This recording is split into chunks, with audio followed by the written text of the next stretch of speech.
창세기 11장 바벨탑과 하나님이 주신 방향. 안녕하세요, 여러분. 성경을 쉽고 재미있게 나누는 쉬운 성경 공부입니다. 혹시 여러분, 우리 아들은 고집불통이야. 대화가 안 돼. 라던가 혹은 우리 엄마랑은 대화가 안 통해. 말을 말아야지. 이런 생각 해보신 적 있나요? 이 영상을 보시는 분들은 분명 없으실 거라 믿습니다. 저 또한 해본 적 없습니다. 가족들이 뜻을 모으면 뭐든 할 수 있을 것 같지만 간혹 때로는 서로 소통이 안 돼서 문제가 생기기도 하죠. 최근에 설 연휴 때도 친척분들 다 모였는데 소통이 안 돼서 문제가 좀... 물론 제 얘기는 아닙니다. 진짜입니다. 오늘은 성경에서 소통과 관련된 아주 흥미로운 이야기를 나눠볼 거예요. 바로 바벨탑 사건인데요. 바벨탑 사건은 사람들이 하늘까지 닿는 탑을 쌓으려다 하나님께서 그들의 언어를 혼잡하게 만드신 사건인데요. 사람들은 왜 하늘까지 닿는 탑을 쌓으려 했을까요? 그리고 또 하나님은 왜 그들의 언어를 혼잡하게 하셔서 소통을 못하게 하셨을까요? 바벨탑 사건 이야기를 통해 하나님께서 우리에게 주시는 일상의 중요한 메시지를 함께 발견해 보는 시간을 가져볼까요? 자, 그럼 오늘도 바로 시작하겠습니다. 바벨탑을 쌓은 사람들. 창세기 11장은 이렇게 시작합니다. 온 땅의 언어가 하나요, 말이 하나였다. 창세기 11장 1절 말씀.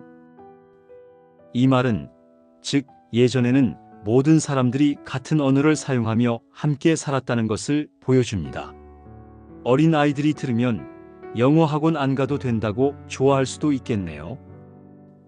그런데 어느 날 문제가 생깁니다. 사람들이 이렇게 말하죠.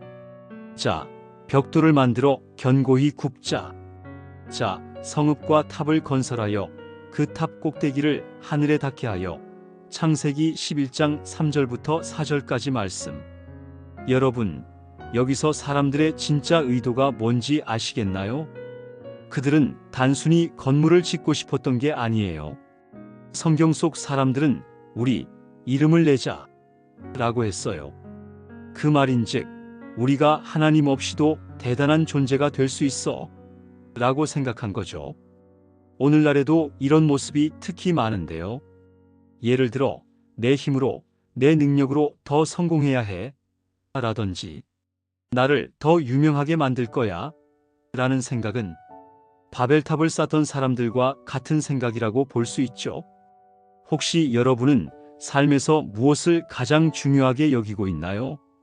내 이름을 높이는 것인가, 아니면 하나님의 영광을 높이는 것인가? 우리는 다시 한번 생각해 볼 필요가 있습니다. 하나님이 개입하시다. 사람들이 하나님의 뜻과 상관없이 자기 이름을 내려고 하자 하나님께서 직접 개입하십니다. 자, 우리가 내려가서 거기서 그들의 언어를 혼잡하게 하여 그들이 서로 알아듣지 못하게 하자. 창세기 11장 7절 말씀. 하나님께서 언어를 혼잡하게 만드셨고 소통이 되질 않자 결국 탑을 쌓던 사람들이 건축을 멈추고 흩어지게 돼요. 그 후 그곳의 이름은 혼잡, 즉 바벨이라고 부르게 됩니다. 그렇다면 하나님은 왜 이런 일을 하셨을까요? 하나님은 사람들이 한 곳에 모여 교만해지는 것을 원하지 않으셨고 그들을 흩어 결국 온 땅에 충만하게 하시려는 계획을 갖고 계셨기 때문입니다. 자, 한번 생각해 보세요. 혹시나 여러분은 하나님의 계획과 반대되는 길을 가고 있지는 않나요? 때로 우리는 내가 하고 싶은 일을 고집하지만 하나님은 내가 가야 할 길로 우리를 인도하십니다. 혹시 내가 세운 내 계획이 계속 막히고 있다면 그건 하나님이 새로운 방향으로 이끄시려는 신호일 수도 있다고 생각합니다. 바벨탑 이후의 하나님의 계획. 바벨탑 사건 이후 사람들이 여러 나라와 지역으로 흩어지게 되었어요. 그런데 저는 여기서 한 가지 궁금증이 생겼습니다. 사람들이 다시 하나가 되는 날이 올까? 라는 궁금증인데요. 놀랍게도 후에 나오는 신약 성경에서 그 해답을 찾을 수 있어요. 사도행전 2장을 보면 오순절날에 성령이 임하시면서 각 나라의 언어로 복음이 전해지는 사건이 일어납니다. 즉 하나님께서는 예수 그리스도를 통해 다시 온 인류를 하나로 모으고 계신다는 증거죠. 바벨탑 사건으로 언어가 혼잡해졌지만 성령을 통해 결국 진정한 연합이 회복된 거죠. 우리는 예수님 안에서 하나 된 가족이에요. 주변 사람들이나 특히 가장 소중한 가족들과 소통이 안 되고 갈등이 생길 때마다 꼭 기억하셨으면 합니다. 하나님은 우리를 하나로 묶으시는 분이라는 걸요. 창세기 11장은 우리에게 무엇을 알려줄까요? 자, 그럼 오늘 창세기 11장을 통해 우리가 배운 중요한 교훈들을 정리해 볼까요? 첫째, 내 이름이 아닌 하나님의 영광을 위해 살아야 한다. 사람들은 바벨탑을 쌓으며 자기 이름을 높이려 했지만 하나님은 그것을 원하지 않으셨어요. 둘째, 하나님의 계획이 우리의 계획보다 크다. 때로 우리의 길이 막힐 때는 하나님이 더 좋은 방향으로 인도하고 계시는 중입니다.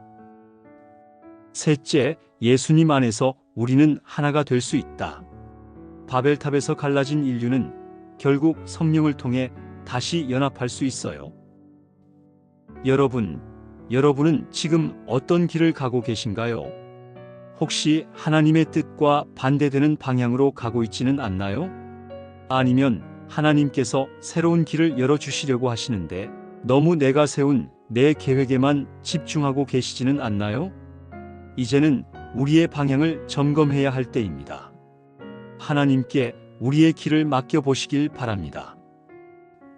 마무리하며 함께 기도드리겠습니다. 하나님, 우리가 우리의 이름이 아니라 하나님의 영광을 위해 살아가길 원합니다. 혹시 우리의 길이 잘못된 방향으로 가고 있다면 바른 길로 인도해 주세요. 예수님 안에서 온전한 연합을 이루게 해주세요. 예수님의 이름으로 기도합니다. 아멘. 오늘 이야기가 여러분의 삶에 조금이라도 힘과 은혜가 되었으면 좋겠어요. 이제 창세기 11장을 읽어보면 그 의미를 조금 더 쉽게 이해하실 수 있을 거예요. 그럼 마지막으로 창세기 11장을 같이 읽어보며 이 시간 마무리할게요. 다음에도 일상과 밀접한 더 흥미롭고 쉬운 성경 이야기로 돌아올게요. 오늘 영상이 유익하셨다면 좋아요와 구독, 그리고 알림 설정까지 눌러주시고 창세기의 마지막 장인 50장까지 하루에 한 장씩 10분씩 같이 쉬운 성경 공부하고 은혜 받으셨으면 좋겠습니다. 감사합니다. 창세기 11장 1절부터 32절까지 말씀. 1절. 온 땅의 언어가 하나요, 말이 하나였더라. 2절. 이에 그들이 동방으로 이동하다가 신할 평지를 만나 거기 거하며 3절. 서로 말하되 자, 벽돌을 만들어 견고히 굽자 하고 이에 벽돌로 돌을 대신하며 역청으로 진흙을 대신하고 4절. 또 말하되 자, 성과 대를 쌓아 대 꼭대기를 하늘에 닿게 하여 우리 이름을 내고 온 지면에 흩어짐을 면하자 하였더니 5절. 여호와께서 인생들이 건설하는 그 성과 대를 보려고 강림하셨더라. 6절. 여호와께서 가라사대 이 무리가 한 족속이요 언어도 하나이므로 이같이 시작하였으니 이후로는 그 경영하는 일을 막을 수 없으리로다. 7절. 자, 우리가 내려가서 거기서 그들의 언어를 혼잡케 하여 그들로 서로 알아듣지 못하게 하자 하시고 8절. 여호와께서 거기서 그들을 온 지면에 흩으신 고로 성 쌓기를 그쳤더라. 9절.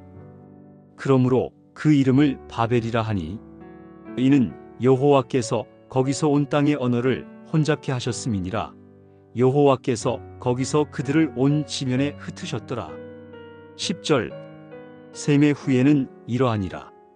셈은 100세 곧 홍수 후 2년에 아르박삿을 낳았고 11절 아르박삿을 낳은 후 500년을 지내며 자녀를 낳았으며 12절 아르박삿은 35세에 셀라를 낳았고 13절 셀라를 낳은 후 403년을 지내며 자녀를 낳았으며 14절 셀라는 30세에 에벨을 낳았고 15절 에벨을 낳은 후 430년을 지내며 자녀를 낳았으며 16절 에벨은 34세에 벨렉을 낳았고 17절 벨렉을 낳은 후 430년을 지내며 자녀를 낳았으며 18절 벨렉은 30세에 르우를 낳았고 19절 르우를 낳은 후 209년을 지내며 자녀를 낳았으며 20절 르우는 32세에 스룩을 낳았고 21절 스룩을 낳은 후 207년을 지내며 자녀를 낳았으며 22절 스룩은 30세에 나홀을 낳았고 23절 나홀을 낳은 후 200년을 지내며 자녀를 낳았으며 24절 나홀은 29세에 데라를 낳았고 25절 데라를 낳은 후 119년을 지내며 자녀를 낳았으며 26절 데라는 70세에 아브람과 나홀과 하란을 낳았더라. 27절 데라의 후예는 이러하니라. 데라는 아브람과 나홀과 하란을 낳고 하란은 롯을 낳았으며 28절 하란은 그 아비 데라보다 먼저 고향 갈대아 우르에서 죽었더라. 29절 아브람과 나홀이 장가 들었으니 아브람의 아내 이름은 사레며 나홀의 아내 이름은 밀가라 하니 밀가는 하란의 딸이요 하란은 밀가와 이스가의 아비였더라. 30절 사레는 잉태하지 못하므로 자식이 없었더라. 31절 데라가 그 아들 아브람과 하란의 아들 롯과 그 며느리 사레를 데리고 갈대아 우르에서 떠나 가나안 땅으로 가고자 하다가 하란에 이르러 거기 거하였으며 32절 데라는 205세를 향수하고 하란에서 죽었더라. 아멘.